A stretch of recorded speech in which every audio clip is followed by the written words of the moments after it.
reality. And what you have with Vladimir Putin is Donald Trump understands you need to see where he is to see if you can even get a deal. So then let's you would bring have the country at the table. Let me finish. Then you would bring in Zelensky. There's no indication that Vladimir Putin wants to sit in the room at the very beginning. And by the way, this is what Donald Trump is good at. I know you want him to fail, and that means more people die in this war because you can say Donald Trump to fail. And to succeed, you have Ukraine at the table. It's their own sovereign nation. They have the right to be there. You want Trump to fail, and you don't care who dies. Scott, are you comfortable with, as the point Dan brought up, are you comfortable with Trump going to meet with Putin without Ukraine present? I mean, for a long time there was nothing about Ukraine without Ukraine, and now that seems to be really out the window. No, I am, because the deadlock had to be broken. Yes. The government is in direct communication with Ukraine. We're in direct communication with NATO and our European allies. And so conversations have to begin at some point. So, yes, am I comfortable with this conversation taking place? I am. Am I willing to give the president, with a proven track record of striking peace deals, some latitude? Absolutely. Did he inherit this mess from the previous administration that called it a, quote, minor incursion? He absolutely did. Do you think Ukraine has the right to determine its future? Of course. And that's why the president is in direct communication with Ukraine and our NATO and European allies. Because we have to go. The president has solved like 7 conflicts this year. I'm willing to give him some latitude to talk to Vladimir Putin and break the deadlock and try to move us toward a place where the killing comes to an end, because I think that's what we should all be praying for. He actually hasn't solved 7 conflicts. There's been a lot of talk about that. What reality do you live in? He's literally got these guys in the White House where they're signing documents and shaking hands. Acknowledge the man is solving peace. India questioned about whether that was an actual deal. It happens on almost a weekly basis. Just acknowledge it. Just acknowledge it. And I will also acknowledge that Donald Trump seems to have an affinity for Vladimir Putin in a way. No, you're not going to get away with calling me a liar. I know that's like the line you have to throw out, but I'm not lying. You're lying. Nobody's lying about anything. Sure you are. Here we go. Fear-mongering about Putin again. Here you guys, you saw from the intro, Trump is going to meet with Putin in Alaska, right? And many Democrats, as usual, they don't like this meeting between him and Putin. I mean, since 2016, they've been doing this thing where if Trump even meets Putin by himself, everyone thinks it's going to go bad. But you saw from the intro, Scott pointed out that, hey, look, Trump was able to resolve 7 conflicts. And what did the liberal panelists do? Oh, no. All right, they start bringing up stuff, making objections, putting conjecture. Oh, some people say those wasn't real peace deals. I see war stop. Like, what are you talking about? Like, this is the kind of framing that a lot of people find disingenuous from the left. And Scott hit it on the head. Many people believe that Democrats will have more credibility if they're willing to recognize when Trump does something good. And the inability of Democrats to recognize when Trump is doing something actually good in the interest of the American people, it's one of the leading contributors to their unpopularity with the American people. You heard it here first. And you see it with the Putin stuff. How are you going to, this guy, Putin has not been able to discuss with any president since 2021. Biden was the last guy this guy talked to face to face. Trump, who's holding up the peace deal? I think Zelensky in some parts because he doesn't want to give up land, and also Putin. All right. Trump's been talking one-on-one with Zelensky for I don't know how long. And you're mad that he has one meeting with Putin in Alaska. All of a sudden, Democrats are making this into a huge uproar. And before I go into more of the debate, because I believe it's unfair for me to put out commentary on a debate when my audience may not have the opportunity to fully understand what's going on. Before I play this clip, I want to tell you something about Samantha Venegard, who's seen as a security expert here on this clip I'm about to show you. And I want to lay out her bias. She is both an Obama and Biden official. She was a former Obama and Biden official. In other words, a deep blue partisan. So if you hear, some conjecture in there, oh, impossible, you get me. I'm warning you of a liberal framing from her commentary. That's all I'm doing as a content creator. Let's take a look. Joining us now to shed some additional light on what to expect from Friday's meeting is CBS News national security contributor Sam Vinograd. Samantha, thank you very much for being here. Really appreciate it. Let's just start with the the mechanics of this. Vladimir Putin on American soil for the first time since 2015. How significant is that? Well, Tony, this summit is a diplomatic slam dunk for Vladimir Putin. Ever since his invasions of Ukraine in 2014 and 2022, he's been isolated globally, particularly by democracies. He hasn't met with the U.S. president since meeting with Biden in July 2021. And now, not only is he meeting with President Trump is traveling to meet him on U.S. soil. So this is a big diplomatic coup for Vladimir Putin. Sam, was the choice of Alaska, do you think, partly due to the fact that there is an arrest warrant out for Vladimir Putin by the International Criminal Court for alleged war crimes so that he wouldn't have to fly over other countries for this meeting? It's possible, Adriana, but it also might just be related to pure logistics. Having been involved in the planning of these kinds of summits in the past, trying to find an ideal location on short notice is oftentimes difficult, so it's unclear exactly what went into finding this location. Sam, let's talk about these land swaps that are on the table. President Trump apparently considering sort of give and take with the boundaries of Russia and Ukraine. Is that really feasible? Well, it's not feasible from a Ukrainian perspective. President Zelensky has stated publicly that the Constitution prohibits him from giving land to Russia, and this would be deeply unpopular within Ukraine itself. It's worth noting that Vladimir Putin does consider Ukraine to be part of Russia. So securing and seizing territory from Ukraine is really an existential issue for Vladimir Putin.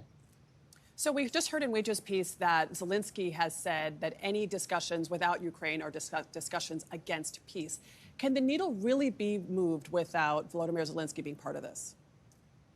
It is unlikely that any meaningful ceasefire agreement can be reached without President Zelensky, and that's why there are hopes that Zelensky will be brought into the summit and will turn into a trilateral rather than a bilateral meeting. President Zelensky would like to be present, and European allies are pushing President Trump to include him in the discussions. The reason I put out her bias is because, she did a lot of bashing here. She's saying that this is not likely, or this is a political win for Putin, and that no fruitful peace talk will happen if Vladimir Zelensky is not on the table. Even though there's reports of Trump getting in disputes with Zelensky about how he is tarnishing the trade talks, how he's sabotaging the trade talks. He doesn't have the cards, right? And when she was making this commentary, Samantha here, right? And this is why I said that. This is why I had to point out her affiliation here, even though CBS is trying to give her this like neutral, fake objectivity. And this is what I'm talking about. I'd rather have an honest bias than a dishonest objectivity. Samantha here is not objective here. My thoughts on this is that Trump at one point saw Zelensky as an obstacle to peace, because Zelensky says, I can't give up any land. It's against my constitutional right. Well, either your country exists or it doesn't exist, because right now you don't have the leverage to make a demand like that. And negotiations is always about leverage. And Trump is exercising his leverage and saying, hey, I'm the first president you have to talk to in 3 years. Let's see if we can see something. We can see something about this and make a way. And as you saw from the intro, and that's why I led in with that intro, is that the Republicans on the panel recognize actively that, hey, Democrats don't want this to be successful, because this could be one of the biggest peace talks, because this is what Trump ran his campaign on. If he gets this done, it's going to get harder. It's another thing that Democrats will have to try to downplay, and they can't have that. They can't. But without further ado, I know you guys came here for this little discussion, this little debate here. So we'll have at it, and let's see where it goes. Like 7 conflicts this year. I'm willing to give him some latitude to talk to Vladimir Putin and break the deadlock and try to move us toward a place where the killing comes to an end, because I think that's what we should all be praying for. He actually hasn't solved 7 conflicts. There's been a lot of talk about that. What reality do you live in? He's literally got these guys in the White House where they're signing documents and shaking hands. Acknowledge the man is solving peace. India questioned about whether that... So this is my problem with the framing. Oh yeah, he's signing documents, he's saying this. It don't matter. It matters about action. Are they doing war right now? Are they in conflict right now? No. So what's your point? Using your subjective framing as like some type of evidence of actual fruitful disagreement or an alternative view on it. Like, I don't understand this. And it all stems from this ability that they do not want to acknowledge that Donald Trump is doing something good. That's it. Trump derangement syndrome. Anti-Trumpism is literally a poison, hurting and killing the messaging of the Democratic Party in real time. I digress, though. Let's continue. I mean, it happens on almost a weekly basis. Just acknowledge it. Just acknowledge it. And I will also acknowledge that Donald Trump seems to have an affinity for Vladimir Putin in a way. No, you're not going to get away with calling me a liar. I know that's like the line you have to throw out, but I'm not lying. You're lying. Nobody's lying about anything. Sure you are. You can ask the countries who were involved in this whether those conflicts were actually solved by Donald Trump or whether it was pomp and circumstance. Okay. Anyway, whatever you say. You're the expert. So Donald Trump's affinity for Vladimir Putin versus the way he treats Zelensky, who's the one. Did he show affinity to them when he just arranged for the arms to NATO? I'm just sorry, Abby. We're saying things that do not exist in reality. He just got NATO to do hundreds of millions of dollars of lethal weapons to Ukraine. What affinity to Russia is that? It's crazy. Exactly. Action. Like this is what hurts leftists online. They'll reference something in their imagination. Oh, Trump and Putin are in alliance with each other. You're just too dumb to see it. No, I'm not dumb enough to imagine something that I can't verify in reality. That's what leftists have shown themselves online and in this debate. Scott Jennings laid out action, things that is observable, things that we can determine. Hey, did Trump do this? Did Trump increase NATO's funding? Did Trump stay in NATO? Yes. Oh, did Trump supply weapons to Zelensky? Yes. What he did for Putin? Oh, he launched sanctions at Putin. He threatens to put more sanctions on Putin if he doesn't come to the peace to the talks. But he has an affinity for Putin. Democrats, this is why you lose. Let her finish so I can even understand what point she's trying to make. Let me let her finish the point. Okay, so we all have seen how Donald Trump has been has an affinity for Vladimir. You're assuming that. You're looking at it's craziness. This is all an assumption. He has an affinity. So when Gavin Newsom cleaned up California for Xi Jinping coming into California, is that an affinity for dictators then? Right? If I act positive or cordial with someone that you disdain or hate or you see as a bad person, does that somehow now says, oh, you have an affinity for that person? Democrats will tell me no. But when a Republican do something similar, oh my God, look, you prepping Alaska, you putting Putin on U.S. soil. We had Xi Jinping there in California having some conference for the World Summit or whatever. And Gavin Newsom changed up his act. California was dirty. Months before Xi Jinping came, it was clean. Y'all had nothing to say. Y'all didn't say Gavin Newsom had an affinity for dictators then. It's so ridiculous. I don't understand the left's obsession with Putin, but I digress. Let's continue. Putin, we have seen the pattern for years, and only recently, because he hasn't been able to solve the crisis in 24 hours, because Putin has been playing him from day one. He's been a useful idiot for Russia for years, and now because they're trying to change this. I feel you, Scott. I feel you. Nothing but framing. He's playing. How you could play the most powerful man alive right now in this modern age for a fool? Look at the framing. The framing is like Joe Biden wasn't being paid like Boo Boo the Fool. Don't, Russia, don't. And he still invaded anyway. But who did the left frame as a fool? Biden, who was mentally not even there half the time, or Trump? Make it make sense. Political. This is all political. They called this lady out from the get-go. I know you want Donald Trump to lose because it gives you more political talking points. That's what we all know about the Democratic Party. But I digress. I paused the video too much, man, because all it is framing. She ain't pointing to anything that the audience can actually go back and verify. It's all in her imagination. And we all know the left got a strong imagination. They imagine things that don't happen. They prescribe motive that they can't prove. And they wonder why Americans don't trust anything that comes out of their mouths. I digress. Subject. He's doing this. Okay. Talking about because it started when Biden was president. I'm just curious if you're going to hold Biden the same standard. If Donald Trump's always a useful idiot, then Joe Biden should be held accountable for almost 2 years ago. Let me go back for 1 second. See, and this is where the left start crumbling, right? You want to prescribe Donald Trump as a useful idiot, but then when we go back and say, okay, look at Biden's actions. Look what the war happened under Biden's watch. Why are you not holding Biden to the same standard? You look like a partisan already.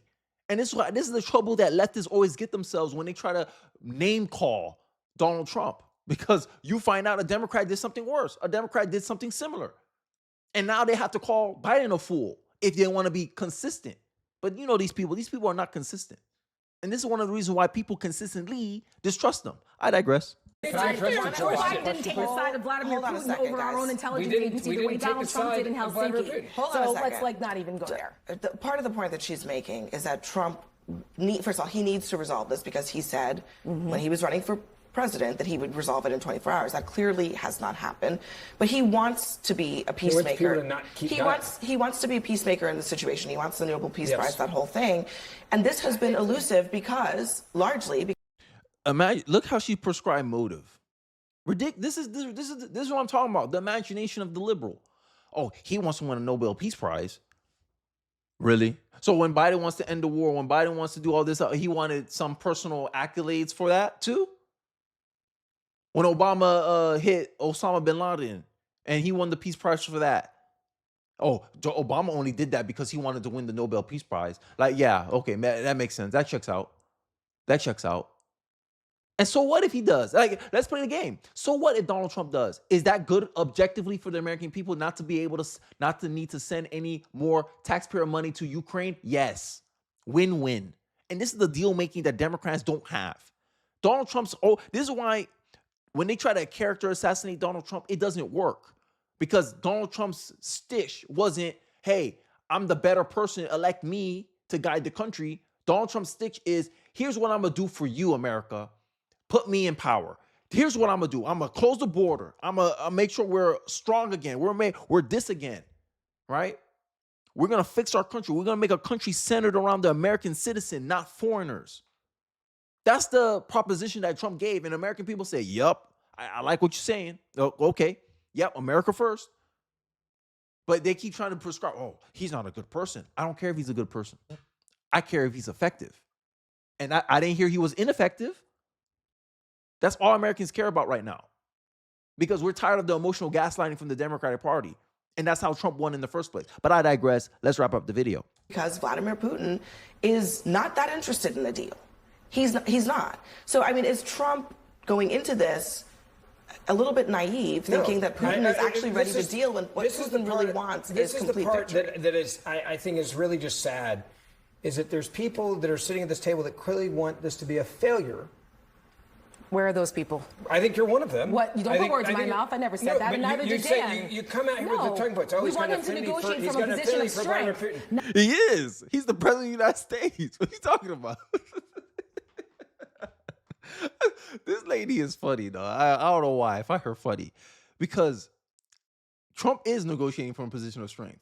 If the talks go bad, Russia going to have to deal with the U.S. What you talking about? Speak softly, but he got this giant bazooka behind him. Like, what you talking about? Like, he needs to speak from a position of strength. He's the president of the United States. Not bringing a war criminal on U.S. soil and saying, I'm not allowed to interrupt you, but you.